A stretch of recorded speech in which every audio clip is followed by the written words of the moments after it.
Hello students, good evening. कैसे हो आप लोग। आज हमारा ज्योग्राफी का टॉपिक रहेगा पृथ्वी की आंतरिक संरचना। तो मैं हेडिंग डाल देता हूँ, टॉपिक का नाम पृथ्वी की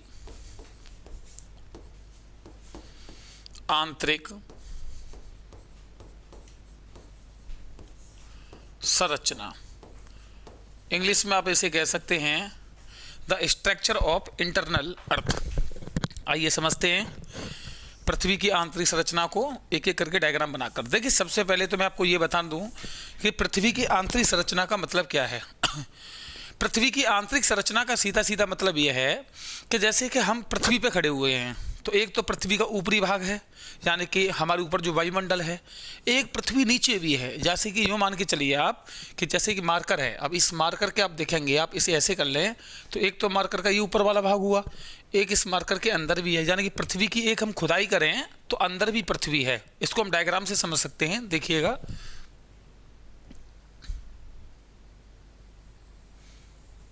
पृथ्वी की आंतरिक संरचना को हम डायग्राम से एक एक करके समझेंगे।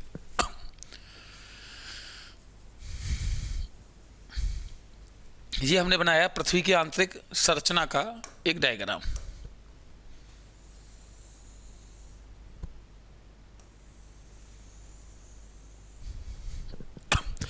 तो कहने का मतलब यह है कि एक तो पृथ्वी ये अंदर हो गई भाई, एक पृथ्वी देखो ये ऊपर है, इसे बोलते हैं ऊपर वाली पृथ्वी का मतलब है ये वाला जो भाग है, इसे बोलते हैं आउटर अर्थ, इसे बोलते हैं इनर अर्थ। ठीक है, अब समझेंगे ध्यान से। तो इसके अंदर, पृथ्वी के अंदर आपको बता दी जाए 3 लेयर हैं स्टूडेंट्स, 1 2 और ये स्टूडेंट्स 3। तीनों लेयर के अलग अलग नाम हैं। अभी नाम लिख देते हैं हम। इसका नाम है क्रस्ट, इसका नाम है मेंटल,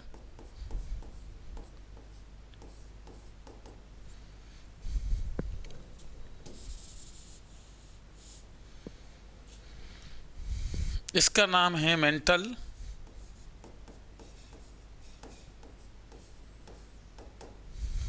इसका नाम है कोर। क्या स्टूडेंट्स? कोर। तो आप देख सकते हैं हमने पृथ्वी की 3 लेयर बताई, क्रस्ट, मेंटल और कोर। अच्छा, एक सवाल आपके माइंड में ये होगा कि पृथ्वी के अगर हम अंदर जाएंगे तो हमने 3 लेयर बताई हैं, क्रस्ट, मेंटल और कोर। इस बात को बताने वाला कौन था कि अर्थ के अंदर जाएंगे या इंटरनल अर्थ में जाएंगे तो 3 परतें हैं। तो इस बात को बताने वाले भूवैज्ञानिक, जियोलॉजिस्ट, जिसका नाम है एडवर्ड स्वेस। इन्होंने ही पृथ्वी की आंतरिक संरचना के बारे में बताया है।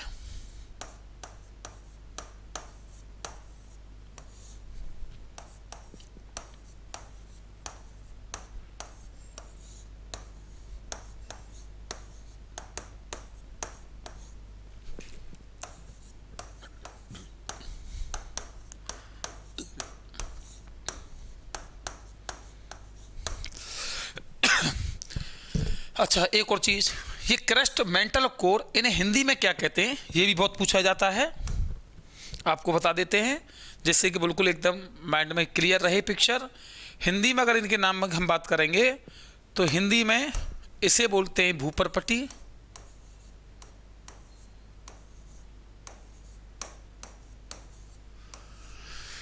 इसे हिंदी में स्टूडेंट्स मेंटल ही कहा जाता है, इसे हिंदी में किरोड़ कहा जाता है। यानी भूपरपटी, मेंटल और किरोड़ ही कहेंगे इसे। ठीक है ना। पृथ्वी का जो केंद्र है, जो अंतिम पॉइंट, देखो ये तो रहा पहला पॉइंट, ये रहा अंतिम पॉइंट। तो पृथ्वी का जो केंद्र माना जाता है वो याद रखिएगा, एग्जाम में कई बार पूछा गया है। पृथ्वी का केंद्र जो माना जाता है वो माना जाता है 6371 किलोमीटर पर। ये क्या स्टूडेंट्स? पृथ्वी का केंद्र है, अंतिम पॉइंट। आगे बढ़ें। आगे देखें, पृथ्वी के अंदर ये माना जाता है कि 2 से 2,500 प्रकार के रासायनिक तत्व हैं। आप केमिस्ट्री पढ़ते होंगे, बहुत सारे रासायनिक तत्व पृथ्वी के अंदर पाए जाते हैं, जैसे लोहा है, चांदी है, ऑक्सीजन है, सिलिकॉन है, मैग्नीशियम है, कोबाल्ट है, कैल्शियम है, फास्फोरस है। तो ऐसे ही पृथ्वी के अंदर 2 से 2,500 प्रकार के तत्व हैं। तो हम लिख सकते हैं पृथ्वी के अंदर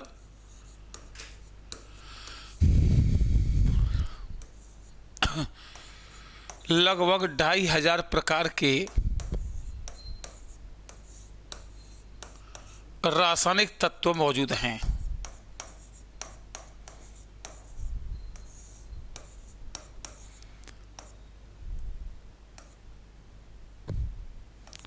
रासायनिक तत्व मौजूद हैं। अब इनमें से अगर हम देखें तो अलग अलग लेयर में अलग अलग तत्वों की प्रधानता है। जैसे क्रस्ट जो है, इसमें सबसे ज़्यादा जो पाया जाता है, याद रखना, क्रस्ट में सबसे ज़्यादा जो पाया जाता है वो पाया जाता है भाई क्या, सिलिकॉन और मैग्नीशियम, SiMa। सिलिकॉन और मैग्नीशियम सबसे ज़्यादा किस में पाया जाएगा, क्रस्ट में। मेंटल में जो पाया जाता है,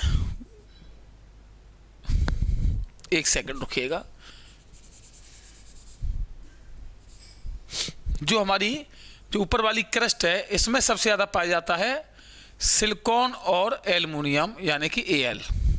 दूसरी वाली जो है इसमें पाया जाता है सिलिकॉन और मैग्नीशियम, और निफे यानी कि इसमें पाया जाता है कोर में निकेल और आयरन, Fe। अब एग्जाम में क्या पूछेगा कि पृथ्वी की आंतरिक संरचना में बताइए किस लेयर में सबसे ज़्यादा सिलिकॉन और एल्युमिनियम पाया जाता है, आप बताएंगे क्रस्ट में। अगला क्वेश्चन पूछेगा पृथ्वी की आंतरिक संरचना में किस लेयर में सबसे ज़्यादा सिलिकॉन और मैग्नीशियम पाया जाता है, आप बताएंगे मेंटल में। अगला क्वेश्चन पूछेगा कि पृथ्वी की आंतरिक संरचना में सबसे ज़्यादा निकेल और आयरन कहाँ पाया जाता है, आप बताएंगे क्रोड में या कोर में। अच्छा, इसको अगर हम देखें हिंदी में तो इसको हम क्या लिख सकते हैं, SiEl को सियाल, सियाल ही तो लिखेंगे, इसको सीमा, इसको निफे। तो कभी कभी ये भी पूछ लेता है कि सीमा किस परत से संबंधित है, निफे किस परत से संबंधित है, सियाल किस परत से संबंधित है, आप आराम से बता सकते हैं। आगे सुनेंगे, जो इस लेयर में अगर हम देखें तो आप ध्यान से देखिएगा कि ये जो हमारी क्रस्ट है ये 0 किलोमीटर से लेकर, यानी क्रस्ट को हम देखें तो 0 से लेकर ये माना जाता है कि लगभग ये 100 किलोमीटर तक फैली हुई है। कितने तक, 100, मतलब अंदर जाएंगे तो हम 0 से 100। अगर मेंटल को देखें हम तो मेंटल जो है वो 200 किलोमीटर से लेकर 2900 किलोमीटर तक फैली हुई है। और अगर हम केंद्र को देखें कोर को तो ये 2900 से लेकर 6371 किलोमीटर तक फैली हुई है। आपसे पूछेगा एग्जाम में कि बताइए जो पृथ्वी के अंदर लेयर हैं वो लेयर, कौन सी लेयर का विस्तार कहाँ तक है। आप देखेंगे क्रस्ट 0 से 100, मेंटल 200 से 2900 और कोर 2900 से 6371 किलोमीटर। ये इन लेयरों की क्या है भाई, नीचे तक गहराई है। अगला सवाल अब ये है कि अगर हम पृथ्वी के अंदर टेम्परेचर देखें, अच्छा देखिए एक चीज़ और देखिएगा, हम जो मौजूद है ना वो यहाँ मौजूद हैं, हम यहाँ मौजूद हैं इस जगह, ठीक है, इस जगह मौजूद हैं, जबकि हमारी पृथ्वी अगर नीचे की हम बात करेंगे तो ये पृथ्वी का आंतरिक भाग है, इंटरनल। अब पृथ्वी के देखिए इधर से भी पृथ्वी लॉक है, इधर से भी पृथ्वी लॉक है, दोनों तरफ से पृथ्वी लॉक है। अब पृथ्वी के अंदर बहुत प्रकार के रासायनिक तत्व भी हैं, 2 से 2,500 प्रकार के तत्व। आप बताइए इसमें रासायनिक क्रिया होती होगी ना भाई, इसमें यूरेनियम भी है, इसमें थोरियम भी है, और भी बहुत सारे ऐसे तत्व हैं जिनमें बहुत ज़्यादा रेडियो एक्टिवता या रेडियो सक्रियता, या कह सकते हैं रेडियो सक्रिय वो तत्व हैं, वो आपस में क्रिया करते होंगे तो तमाम अत्यधिक मात्रा में ऊर्जा मुक्त करते होंगे, तो एनर्जी स्टोर रहती होगी। तो पृथ्वी के अंदर टेम्परेचर बहुत है। अगर पृथ्वी के अंदर टेम्परेचर देखें हम, तो मैं आपके सामने एक डायग्राम बना रहा हूं, आप डायग्राम को देखेंगे। अगर पृथ्वी के अंदर हम डायग्राम देखें टेम्परेचर का, तो देखिएगा ध्यान से। सपोज करिए हम अभी कहाँ मौजूद हैं, 0 किलोमीटर पर, और हम बात कहाँ तक करेंगे, यहाँ तक 6371 किलोमीटर तक है ना, केंद्र तक। तो कैसे टेम्परेचर है। अगर कोई व्यक्ति 0 किलोमीटर से लेकर अगर पृथ्वी के अंदर 1 किलोमीटर तक खुदाई करे, माने 0 से लेके 1 किलोमीटर तक पृथ्वी के अंदर, तो याद रखना प्रत्येक 32 मीटर पर 1 डिग्री सेंटीग्रेड टेम्परेचर की बढ़ोतरी होती है पृथ्वी के अंदर जाने पर। मतलब मैं दोबारा बताता हूं। सपोज करिए आप पृथ्वी के अंदर मौजूद हैं, मतलब आप जो है पृथ्वी के ऊपर यहां मौजूद हैं, आपको पृथ्वी के अंदर खुदाई करनी है, अर्थ के अंदर। तो आप जैसे ही 1 किलोमीटर की खुदाई कर लेंगे, मतलब नीचे 1 किलोमीटर तक खुदाई करेंगे लगातार, सपोज करिए यहाँ 1 किलोमीटर तक ऊपर से, तो प्रत्येक 32 मीटर पर 1 डिग्री सेंटीग्रेड की टेम्परेचर की क्या होगी भाई, वृद्धि होगी। यदि 32 मीटर पर 1 बढ़ेगा तो 1 किलोमीटर में 1000 मीटर होते हैं, तो 1000 मीटर में कितना बढ़ जाएगा बताइए जरा निकाल के, लगभग 31.2 डिग्री सेंटीग्रेड प्लस, इतना ही तो बढ़ जाएगा भाई। 31 पे 1 बढ़ा तो 32 पे 1 बढ़ा तो 1000 मीटर पर लगभग इतना ही बढ़ेगा। यानी कि ऊपर जो टेम्परेचर है उस टेम्परेचर की अपेक्षा आप देखेंगे कि नीचे जो इतने, अगर 1 किलोमीटर तक जाएंगे तो इतनी वृद्धि हो जाएगी। अब फिर इसके बाद आप 1 किलोमीटर से लेकर अगर 100 किलोमीटर तक खुदाई करेंगे, 100 किलोमीटर तक खुदाई करेंगे, तो फिर यहां देखा जाता है कि पर किलोमीटर पर 12 डिग्री सेंटीग्रेड टेम्परेचर में वृद्धि होती है। माने पर 1 किलोमीटर पर कितना बढ़ेगा, 12 बढ़ेगा। तो एक बार 12 बढ़ा तो 100 पर सीधा सीधा कितना बढ़ जाएगा भाई, 1200 डिग्री सेंटीग्रेड, इतना ही तो बढ़ेगा भाई। 100 पे कितना बढ़ेगा, एक पर 12 बढ़ा तो 100 पे 1200, तो 1 से लेके 100 तक की कंडीशन ये होती है। फिर आप 100 किलोमीटर तक पहुंच गए।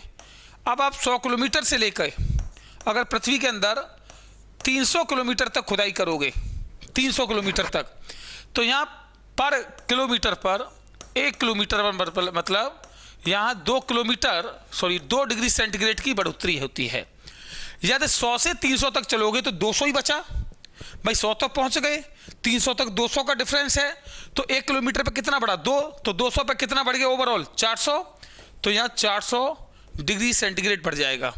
अब आप अगर 300 से लेकर, नई स्टेज बता रहा हूं, 300 किलोमीटर से लेकर केंद्र तक खुदाई करते हैं, यानी 6371 किलोमीटर तक, तो देखो पर किलोमीटर पर, माने पर 1 किलोमीटर पर 1 डिग्री बढ़ेगा, 1 डिग्री सेंटीग्रेड।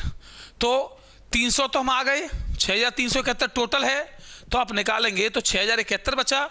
1 किलोमीटर पे 1 बढ़ रहा है तो टोटल कितना बढ़ जाएगा, 6071 डिग्री सेंटीग्रेड।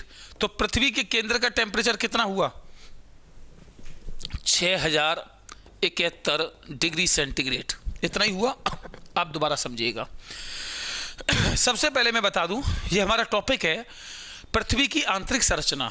पृथ्वी की आंतरिक संरचना का मतलब सीधा सीधा यह है कि हमारी पृथ्वी जो है वो 2 प्रकार से है भाई। कितने प्रकार से है, 2 प्रकार से। 2 प्रकार में अगर देखें, एक प्रकार तो यह है कि हम अगर अपनी अर्थ की बात करें तो भाई देखो, हम अर्थ ऐसे है हमारी, अब इस अर्थ पे हम ऊपर की ओर है, क्योंकि ऊपर तो पृथ्वी है नहीं, ऊपर तो पृथ्वी का पूरा क्या है, वायुमंडल है, वातावरण है। अब एक पृथ्वी इसके नीचे भी है, जैसे मान लो हम अब घर बनाते हैं तो नीम की खुदाई करवाते हैं, या मान लो बेसमेंट बनवाते हैं तो नीम उसकी खुदाई होती है, ढांचा नीचे ईंट गढ़ती हैं, पूरी तरीके से मिट्टी निकाली जाती है, तो पृथ्वी को नीचे खुदाई होती है ना। तो ऐसे ही एक पृथ्वी नीचे भी है, और एक पृथ्वी जो नीचे है वो बेसिकली 3 भागों में बटी हुई है। पहला भाग कहलाता है क्रस्ट, दूसरा भाग कहलाता है मेंटल, तीसरा भाग कहलाता है कोर। हिंदी में क्रस्ट को कहते हैं भूपरपटी, आप ये देख सकते हैं, हिंदी में क्रस्ट का क्या नाम है, भूपरपटी। और मेंटल को हिंदी में मेंटली कहेंगे, और कोर को हिंदी में स्टूडेंट्स क्रोड़ कहेंगे। अच्छा, ये बताया किसने कि पृथ्वी के अंदर 3 लेयर हैं? इसको बताने वाला एक जियोलॉजिस्ट था, भूवैज्ञानिक, जिसका नाम है एडवर्ड सुइस। इस व्यक्ति ने बताया था।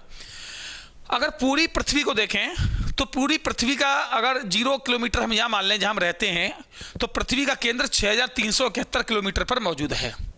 तीनों लेयरों का हम अगर गहराई के आधार पर स्टूडेंट्स विस्तार देखें कि मतलब कौन सी लेयर कितनी किलोमीटर तक है, तो आप देखेंगे क्रस्ट जो 0 से 100 तक है, मेंटल की अगर बात करें तो 200 से 2900 तक है, और अगर कोर की बात करें तो 2900 से लेके 6371 तक है। ये क्या हो गया, विस्तार। अब आप कहेंगे 100 से और 200 के बीच में जो अंतर है यहाँ क्या है, इसको हम बताएंगे आगे जो टॉपिक आएगा उसमें क्लियर कर देंगे, जब अर्थ की भूकंप पढ़ाएंगे वहाँ इसकी आवश्यकता होगी। अब क्या होगा कि आप अगर इसके अंदर देखेंगे तो मैंने आपको बताया 2 से 2500 प्रकार के रासायनिक तत्व पाए जाते हैं। अब इनमें 2 से 2500 प्रकार रासायनिक तत्व में जो हमारी क्रस्ट है, इसमें सबसे ज़्यादा, केवल क्रस्ट की बात हो रही है, इसमें सबसे ज़्यादा पाया जाता है सिलिकॉन और क्या, एल्युमिनियम। तो इसका नाम क्या पड़ गया, SiAl। भाई सिलिकॉन को SI लिखते हैं और एल्युमिनियम को Al, तो इसको हम हिंदी में सियाल लिख सकते हैं ना,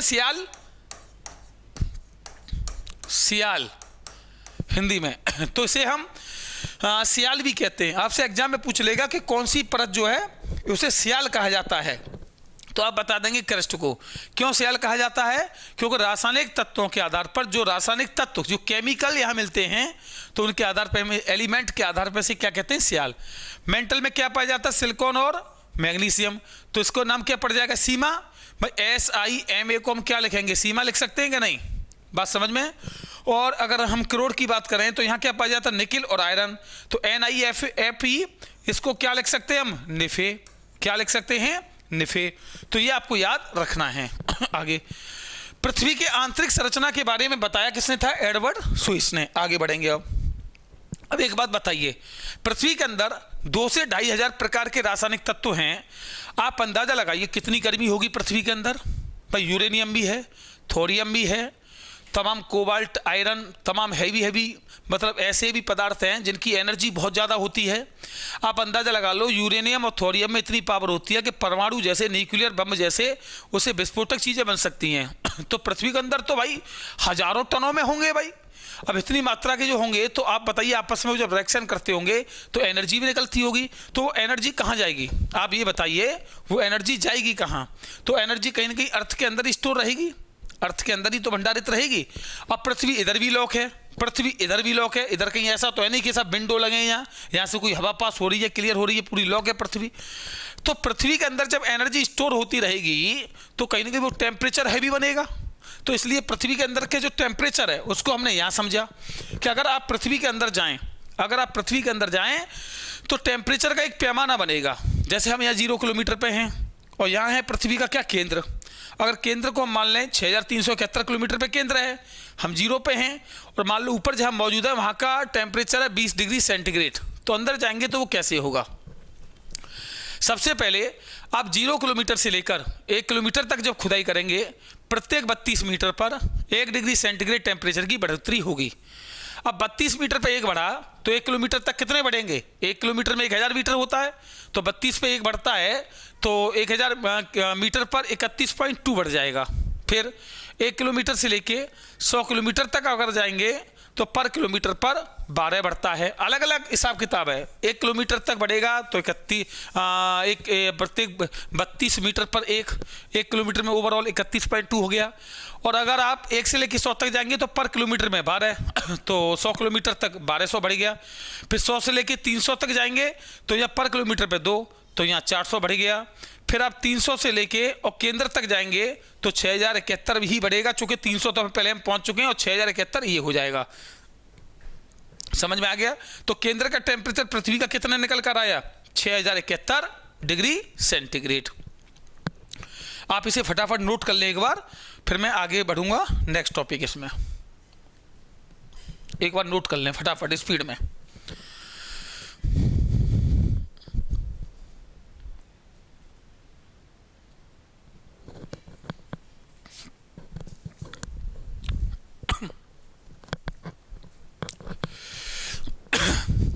हटा दें?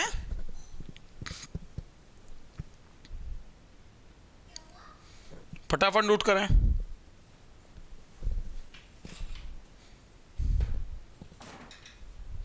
नोट करने के लिए 1 मिनट टाइम।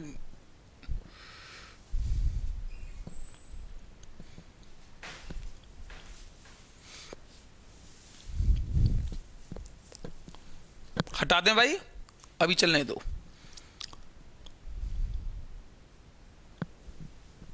चलो आगे बढ़ते हैं। और इसमें मैं लास्ट में तुम्हें पॉइंट बोल के बता दूंगा सब। तो इसमें मैंने डायग्राम का सहारा नहीं लिया यार, क्योंकि डायग्राम से पता क्या होता है, उसमें मैं ऐसा लगता है, मुझे लगता है, पता नहीं तुम्हें लगे ना लगे, कि मैं उसको छाप लेता हूँ, और उसमें क्या होता है कि मैं तुम्हें उस तरीके से नहीं समझा पाता हूँ जो मुझे समझाना चाहिए। अब इसमें क्या है, मैं तुम्हें एक एक चीज़ बता के समझा रहा हूँ। अब सपोज करो मैं इसी डायग्राम को गूगल से या किसी से छाप लाता, तो फिर क्या होता, ये सब बने हुए होते, और मैं वही के वही तुम्हें करता रहता बस। इसमें अब मैंने तुम्हें सब अब मैं ओवरऑल डायग्राम लगभग 90% बनाऊंगा अपने हाथ से। उससे में क्या होता है, तुम्हें ये पता रहता है कि सर ने कैसे ये बनाया है। अब इसमें तुम समझ पा रहे होंगे, तो इसलिए हम ज़्यादातर बनाने का ही काम करेंगे। तो इससे क्या होता है कि आप भी खुद बना सकते हो कि हाँ ऐसे बनेगा ये डायग्राम। ठीक है, चलिए अब स्टूडेंट हम आगे बढ़ते हैं। आप देंगे ध्यान मेरे साथ, ये हमने अभी समझाया, अब आगे बढ़ते हैं, समझिए।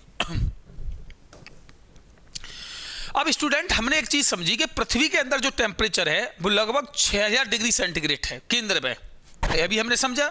तो आप एक बात बताइए कि अगर मैं सपोज करिए मैं दोबारा से इस डायग्राम को बनाऊं,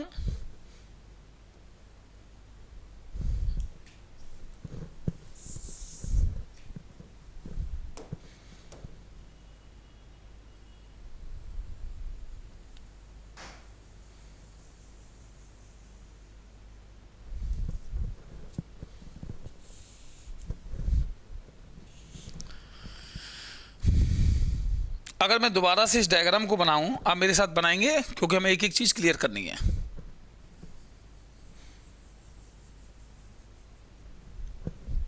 ठीक है,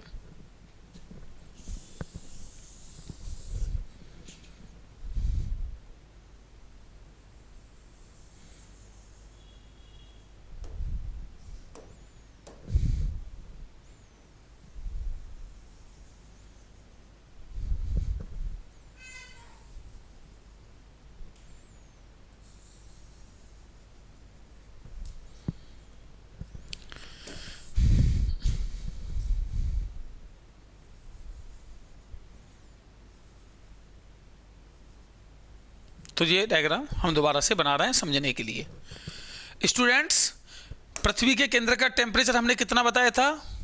6000 लगभग 71 डिग्री सेंटीग्रेड प्लस टेम्परेचर। ठीक है,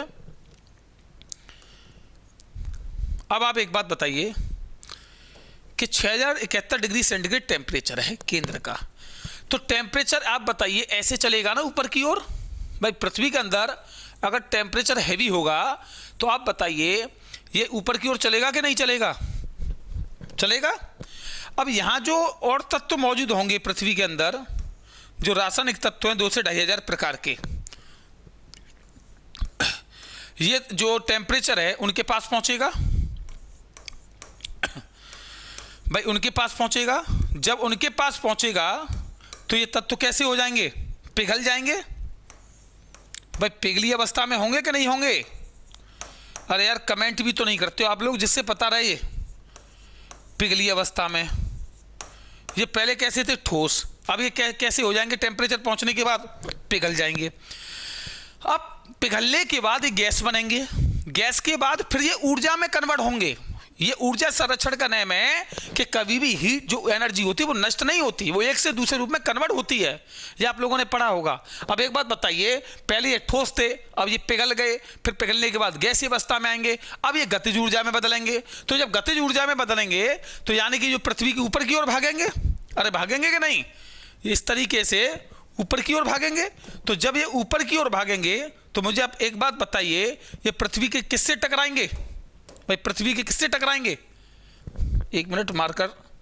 जब ऊपर की ओर भागेंगे तो ये ऐसे करके ऊपर आएंगे, ऐसे ऊपर आएंगे, और जब ये ऊपर आएंगे तो ये क्रस्ट जो ऊपर वाला पृथ्वी का जो ऊपर वाली लेयर है इससे टकराएंगे।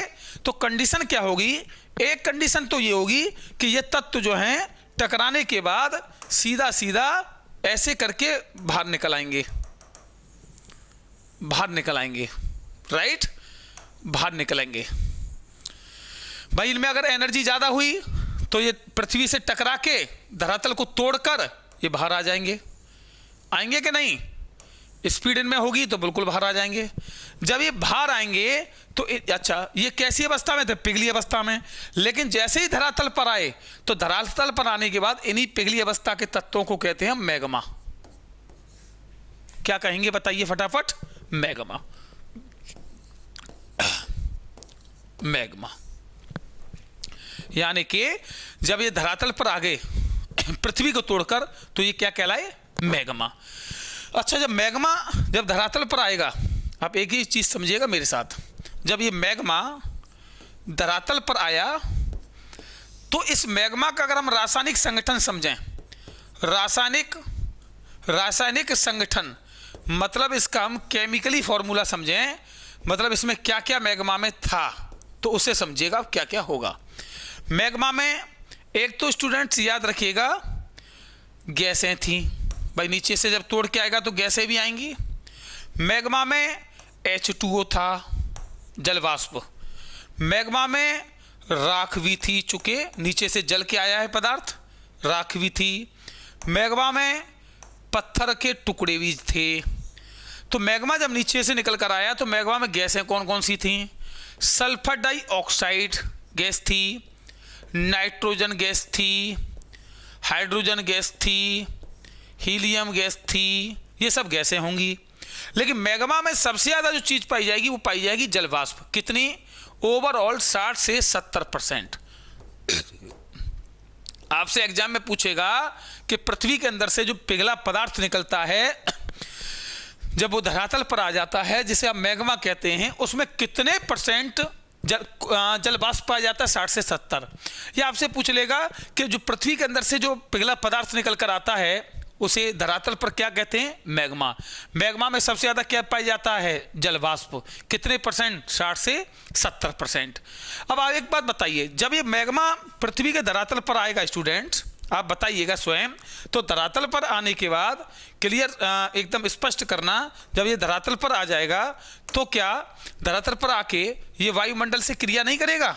अरे वायुमंडल मतलब पृथ्वी के ऊपर गैसों से क्रिया नहीं करेगा, वायुमंडल से क्रिया करेगा या नहीं।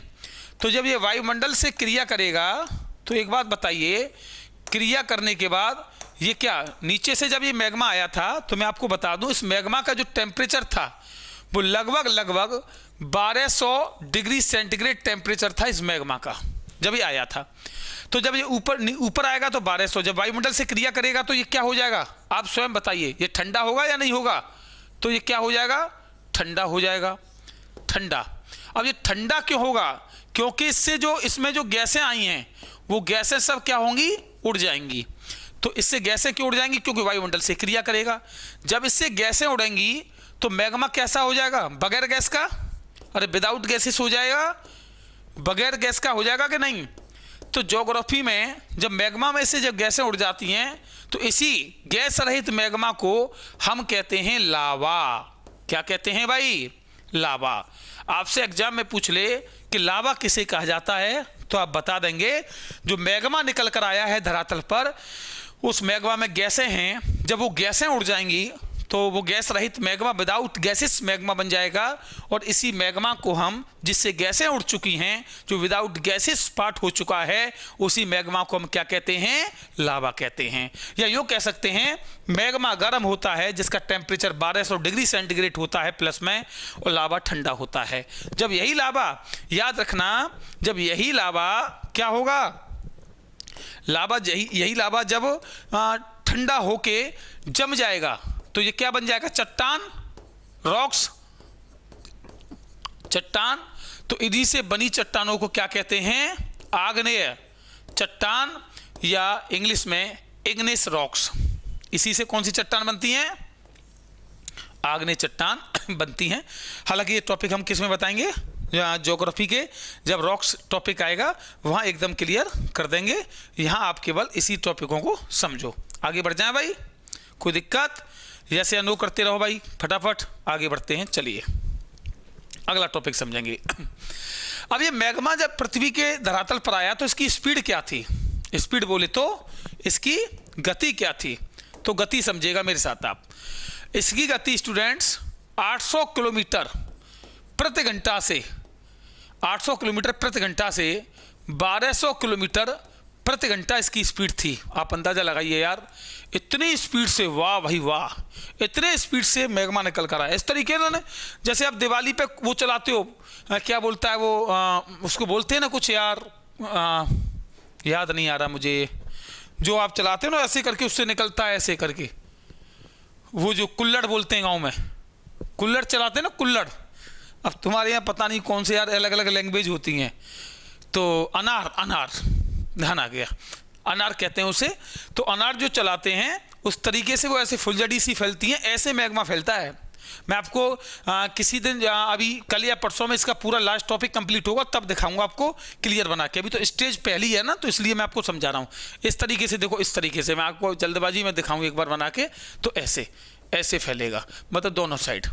तो यहाँ तक क्लियर समझ में आया या नहीं? आगे बताओ फटाफट, आगे बताओ। दोबारा से मैं इसको एक बार दोहरा दे रहा हूँ, है ना। देखो, पृथ्वी के अंदर 6000, लगभग 6000 डिग्री सेंटीग्रेड टेम्परेचर था। जब 6000 डिग्री सेंटीग्रेड टेम्परेचर था तो अंदर क्या है कि पृथ्वी इधर से भी लॉक, इधर से भी लॉक। एक तो टेम्परेचर हाई, फिर अंदर रासायनिक तत्व ऐसे पाए जा रहे हैं, एलिमेंट जो केमिकली एलिमेंट हैं, जो कि बहुत अत्यधिक मात्रा में ऊर्जा मुक्त करते हैं। ये तो आपने इंटर में, हाई स्कूल में पढ़ा होगा केमिस्ट्री में, कि यूरेनियम, थोरियम तो यार न्यूक्लियर बम जैसे बना देते हैं, परमाणु बम, कुछ ही किलो में। और पृथ्वी के अंदर तो यार कितने हजारों टनों भरे पड़े हैं, तो कितनी ऊर्जा मुक्त करते होंगे। तो जब ये आपस में रिएक्शन करते हैं सभी तत्व, तो ये बहुत मात्रा में क्या निकालते हैं? एनर्जी मुक्त करते हैं। अभी एनर्जी स्टोर हो जाती है। तो ये पृथ्वी के अंदर जो ये वाले तत्व थे जो बीचों बीच मौजूद थे, अब ये क्या है, हीट पूरी इन तत्वों तक पहुंचेगी। जब इन तत्वों तक पहुंचेगी तो आप बताइए, इन तत्वों को प्राप्त होगी। जब प्राप्त होगी तो ये पहले क्या होंगे? पिघलेंगे, फिर ये गैस बनेंगे, फिर गैस बनने के बाद ये अपनी काइनेटिक एनर्जी में बदलेंगे, और काइनेटिक यानी गतिज ऊर्जा में बदलने के बाद ये क्या, पृथ्वी से कहाँ भागेंगे? धरातल की ओर भागेंगे। जब ये धरातल की ओर भागेंगे तो ये पृथ्वी के ऐसे करके टकराएंगे, क्रस्ट से टकराएंगे, और टकराने के बाद तो ये क्या, क्रस्ट से बाहर धरातल पर आ जाएंगे। तो धरातल पर, यानी धरातल का मतलब है जो क्रस्ट का ऊपरी भाग है जहाँ हम रहते हैं। जब ये यहाँ आ जाएंगे तो यहाँ आने के बाद इस तरीके से क्या होगा इनका, ये फैल जाएंगे भाई। क्या होगा? फैल जाएंगे। जब ये ऐसे फैलेंगे तो यही जो पिघले पदार्थ ये धरातल पर आ गए हैं, इन्हीं को जो है हम ज्योग्राफी में जो इनका नाम देते हैं वो क्या नाम देते हैं? मैग्मा। इन्हीं को क्या कहते हैं हम? मैग्मा। यानी कि जो पिघले पदार्थ धरातल पर आ गए हैं इन्हीं को हम मैग्मा कहेंगे, जो नीचे जो पदार्थ थे। अब क्या होगा, ये मैग्मा जब धरातल पर आएगा तो इस मैग्मा के अंदर, चूंकि देखो नीचे से बहुत अधिक टेम्परेचर में से आ रहे हैं, तो क्या क्या इस मैग्मा में पाया जाएगा?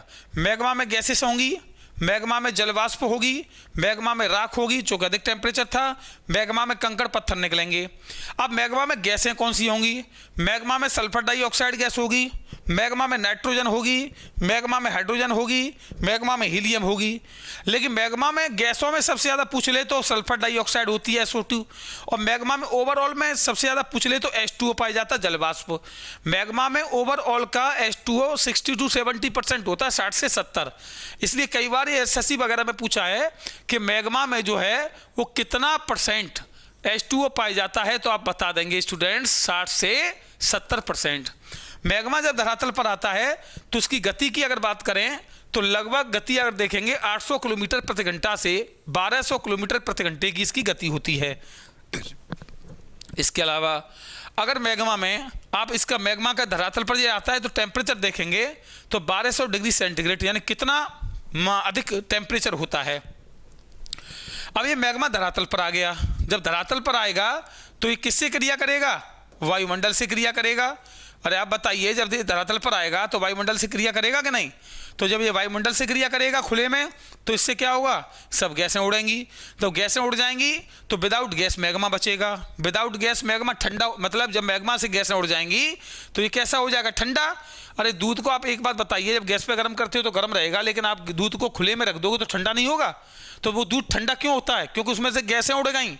वो ठंडा इसलिए नहीं हुआ कि वो खुले में रख दिया तुमने, क्योंकि वायुमंडल में खुले में गैस उससे क्रिया करने लगी, ऑक्सीकरण की क्रिया, इसलिए वो ठंडा हो गया। तो ऐसे ही वो मैग्मा ठंडा हो जाएगा क्योंकि गैसें उड़ गई। जब गैसें उड़ जाएंगी तो गैस रहित मैग्मा या विदाउट गैसेस मैग्मा ही क्या कहलाता है ज्योग्राफी में? लावा। तो लावा ये और ठंडा होगा तो इसी क्या चट्टान का रूप बन लेगा, यानी कि रॉक्स का रूप। और इसी से जो चट्टानें बनती हैं ज्योग्राफी में उन्हीं को कहते हैं इग्निस रॉक्स या आग्नेय चट्टान। ये चट्टान वाले टॉपिक में हम समझेंगे। तो ये था भाई हमारा, यहाँ तक की चीज़ें क्लियर हुई तो बताओ। इसे चलो फटाफट नोट कर लो, मैं थोड़ा सा टाइम देता हूँ आपको, फटाफट नोट करो, टाइम देता हूँ।